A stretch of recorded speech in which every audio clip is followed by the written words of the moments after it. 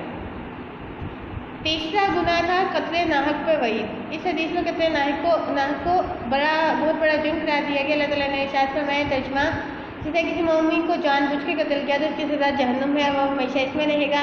اس کے علاوہ ایک اور جگہ اللہ تعالیٰ نے ارشاد فرمایا، من قتل نفسا بغیر نفس او فساد فی الارض فکأنما قتل الناس جميعا ومن احیاها کأنما احیا الناس جميعا۔ جس نے ایک انسان کو قتل کیا گویا اس نے پوری انسانیت کو قتل کیا، جس نے ایک کو زندگی بخشی اس نے گویا پوری انسانیت کو زندگی بخشی۔ اسی لیے حدیث میں بھی قتل انسانی کی سختی سے مذمت کی گئی ہے۔ فرمایا، مسلمان کو گالی دینا گناہ اور قتل کرنا کفر ہے، اس لیے قاتل کو قصاص میں بھی قتل کرنے کا حکم دیا گیا۔ ایک چوتھا گناہ جو ہے وہ سود ہے۔ سود کبیرہ گناہوں میں سے بھی ایک گناہ ہے، یہ انسانیت کا معاشی قتل ہے۔ اس سے امیر بلا محنت امیر اور غریب محنت کے باوجود مزید غریب ہوتے چلے جاتے ہیں۔ اس لیے اللہ تعالیٰ نے ارشاد فرمایا، وَأَحَلَّ اللَّهُ الْبَيْعَ وَحَرَّمَ الرِّبَا۔ اللہ تعالیٰ نے تجارت کو حلال اور سود کو حرام کیا ہے۔ اللہ تعالیٰ نے سود چھوڑ دینے کا حکم دیا ہے۔ ایمان والو، خدا سے ڈرو اور جو کچھ تمہارا سود لوگوں کی طرف باقی رہ گیا اسے چھوڑ دو اگر تم مومن ہو۔ بس اگر ایسا نہیں کرتے تو اللہ اس کے رسول کے ساتھ جنگ کے لیے تیار ہو جاؤ۔ اس کے علاوہ نبی کریم صلی اللہ علیہ وسلم نے فرمایا، اللہ نے سود کھانے والے کھلانے والے گواہوں اور لکھنے والے پر لعنت کی ہے، اور سود کا گناہ اپنی ماں سے زنا سے 70 گنا زیادہ ہے۔ آج یہی وجہ ہے کہ سود کی وجہ سے ہماری معیشت تباہ ہو چکی ہے ہمارے معاشرے میں، کہ اللہ تعالیٰ جب یعنی کہ کسی قوم میں سود ہو جائے عام ہو جائے تو وہاں پر قحط پڑتے ہیں، ٹھیک ہے۔ دیکھیں ہماری بھی بے موسمی بارشیں ہوتی ہیں، جب بارش ہونی چاہیے تب بارش نہیں ہوتی اور جب نہیں ہونی چاہیے تب بارش ہو جاتی ہے۔ تو یہ کیا ہے، جب بارش دیکھیں فصلیں پک کے تیار ہو گیا، بارش ہو رہی ہے تو فصلوں کا نقصان ہے، تو وہ بھی قحط کی ظاہر ہے۔ جب فصلیں ختم ہو جائیں گی تو وہ قحط کی صورت اختیار کر لے گا۔ تو اس لیے آپ اللہ منع فرمایا گیا، سود بہت ہے جو ہے وہ سخت لعنت ہے۔ آگے ہے 5واں گناہ مال یتیم ہڑپ کرنا۔ مال یتیم ناجائز طریقے سے کھانا اسلامی لحاظ سے بہت بڑا فعل ہے، گناہ کبیرہ ہے۔ اللہ تعالیٰ نے ارشاد فرمایا، وَلَا تَقْرَبُوا مَالَ الْيَتِيمِ، اور یتیم کے مال کے قریب بھی نہ جاؤ بلکہ ان کے مال کی حفاظت کرنے کا حکم دیا گیا اور ان کی سرپرستی کو بڑے ثواب کا ذریعہ اور جنت کا راستہ قرار دیا گیا ہے۔ نبی کریم صلی اللہ علیہ وسلم نے فرمایا، انا وکافل الیتیم فی الجنہ، یتیم کی سرپرستی کرنے والا جنت میں میرے ساتھ ہوگا۔ چھٹا گناہ جو تھا وہ میدان جنگ سے فرار ہے۔ میدان جنگ میں قوموں کی قسمت اور عزت کا فیصلہ ہوتا ہے۔ جنگ میں ہار کے نتیجے میں غلامی قوموں کا مقدر ٹھہرتی ہے، اس لیے جنگ میں شہادت کا بڑا مقام ہے۔ چنانچہ اللہ تعالیٰ نے فرمایا، شہید کو مردہ مت کہو، وہ اللہ کے نزدیک زندہ ہے لیکن تمہیں اس کا شعور نہیں، اس لیے میدان جنگ سے فرار کو گناہ قرار دیا گیا ہے۔ حدیث میں اسی وجہ سے بزدلی سے پناہ مانگی گئی ہے۔ میدان جنگ میں جمع رہنا چاہیے اور فرار سے پناہ مانگنی چاہیے۔ 7واں گناہ ہے پاک دامن عورتوں پر تہمت۔ معاشرے میں پاک دامن عورتیں اللہ تعالیٰ کی ایک نعمت ہوتی ہیں، گھر کی پاکیزگی کا انحصار ان پر ہوتا ہے۔ اس لیے اللہ تعالیٰ نے فرمایا، جو لوگ بھولی بھالی پاک دامن عورتوں پر تہمت لگاتے ہیں اور پھر 4 گواہ نہیں لاتے تو ان کو 80 کوڑے مارو اور پھر ان کی گواہی کبھی قبول نہ کرو۔ اس لیے حدیث میں بھی اس کی مذمت کی گئی ہے کہ ارشاد نبی صلی اللہ علیہ وسلم ہے، پاک دامن عورتوں میں تہمت لگانا 100 برس کے اعمال غارت کر دیتا ہے۔ 100 برس کی کسی کی زندگی بھی نہیں ہوگی اور 100 برس اس کے اعمال کیا ہو جائیں گے، سارے کے سارے ضائع ہو جائیں گے۔ یہ بات واضح ہے کہ معصوم و پاک دامن عورتوں پر تہمت کا نتیجہ صرف انہی تک محدود نہیں رہتا بلکہ اس سے 2 خاندانوں کے درمیان دشمنی کی بنیاد پڑتی ہے جو بڑھتے بڑھتے پورے معاشرے کو اپنے لپیٹ میں لے لیتی ہے۔ اس لیے اسلامی اخلاقیات میں اس بنیادی اکائی یعنی معصوم عورتوں کے تحفظ کا اہتمام کیا گیا ہے، جس پر گھر کی زندگی کا استحکام کا دار و مدار ہے۔ اللہ تعالیٰ ہمیں جو ہے نا حدیث پر عمل کرنے کی توفیق دے۔ السلام علیکم ورحمۃ اللہ وبرکاتہ، فی امان اللہ۔